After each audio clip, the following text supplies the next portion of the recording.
Hi, this is Human Essence, and on today's video, I'm going to be talking about Gypsy Rose Blanchard. And I only know a bit about Gypsy Rose Blanchard because I had the cold that kept me in bed for a day and a half while I caught up on all the latest about Gypsy Rose Blanchard. So I don't know if many of you have seen this, but I remember seeing Mommy Dead and Dearest probably during the pandemic. It seems like one of those things that came out that people were watching after they were done with The Tiger King. I could be wrong, but that's what I remember it. Anyway, there have been 2 seasons now of a show on Lifetime called Life After Lockup. And these shows follow what happens to Gypsy Rose Blanchard when she's on parole after serving, I believe it's 8 years in prison. She took some kind of a plea deal as a result of what happened to end the life of her mother, who went by the name Dee Dee Blanchard. So we see that when Gypsy comes out of prison, there are 2 men that she had relationships with in prison. So they were writing to her, and one of them got engaged to her. His name was Ken, and then he broke off that engagement.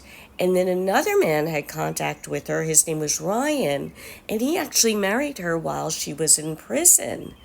And then she left prison, moved in with Ryan, and had a reestablished relationship with her formerly estranged father and his wife, Christy, and her sister, Mia, and there's another child who we don't see. So Mia is an adult who's about to become a nurse, and her father seems to be a fisherman, I believe, in Louisiana, in the Gulf, off of the coast of New Orleans, and that's where they live. And I believe that Ryan is a little bit of ways away, but within the area where she can be on parole. So if you don't know the backstory of Gypsy Rose Blanchard, she led, by any standard, an extremely sheltered life. She had many medical procedures. Her mother was receiving a lot of benefits from Gypsy Rose's disabilities and medical procedures. And at times, Gypsy Rose was in a wheelchair and really didn't have much access to life away from her mother. She didn't go to school, and after Katrina, she and her mother moved to Missouri. So at a certain point, Gypsy and her mother go to a conference where Gypsy is dressed up, I believe, as a Disney character and is in a wheelchair. So an adult man who's 30-something years old, I'm not sure how old he was, thought that she was a teenager. It turns out that she may have been 19 because there was a disconnect between her actual age and the age that was being put out about her. So he shows an interest in what he thought was a young girl. And Gypsy goes off to see him. And Dee Dee's having none of that. She goes and brings her back. And allegedly what follows after is not good at all for Gypsy. There's one story about Dee Dee.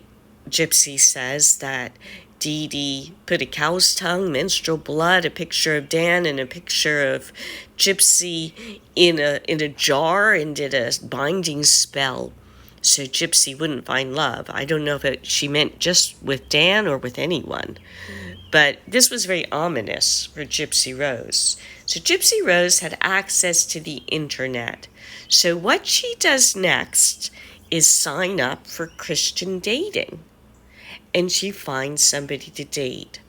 She finds a young man, Nick Godejohn, who's got autism spectrum disorder and allegedly an intellectual disability or developmental delay. And the two of them hit it off. They're dressing up as characters. They're assuming alternate personas, and they're having quite the risque relationship online, involving all sorts of things, such as electric toothbrushes. So the problem is they can't be together in person. They're separated by a screen. In fact, he's in a different state from Gypsy. She's in Missouri. I'm not sure which state he's from. Those of you who are experts on this probably know. I wasn't sick for long, so I couldn't catch up too much. Anyway, what happens is they arrange to meet at a Disney movie. Once again, I think Gypsy's dressed up for the movie, and they go and sit together and try and meet in the bathroom, if you know what I mean. Well, Dee Dee's having none of this. She thinks this guy in the theater who's watching the Disney movies by himself, that he's just weird. She doesn't think that Gypsy should be around him. No, none of this is good. None of this is good. So Gypsy is feeling more and more trapped. She's feeling like she'll never get her chance at love and having a baby and all of the good things, all of the things that any young woman would want out of life. So they make a plan under one of their more, sinister personae, and they come up with Gypsy is going to steal a knife from the Walmart, and Nick is going to come and see Gypsy, and she's going to hand him some gloves, and then he goes and stabs Dee Dee multiple times. And Dee Dee loses her life, and then the couple go to a hotel. They throw the knife in Nick's bag, and then they show up at Nick's mother's house, and Gypsy Rose, has been kicked out of her house and needs a place to stay. And there they are, being together, when the police show up. And they interrogate both of them separately. And Gypsy really doesn't know what happened at all. And Nick says that he stabbed Gypsy's mother because he wanted to protect her, and she asked him to do it, and he loves her so much, and how is she doing? And now he's serving life in prison without parole. Meantime, Gypsy, during the Lifetime show, has come out of prison, and she's torn between two men, and she's becoming accustomed to the new family that's welcomed her in, her father and Christy and her sister Mia. And she's moving in with her husband, Ryan.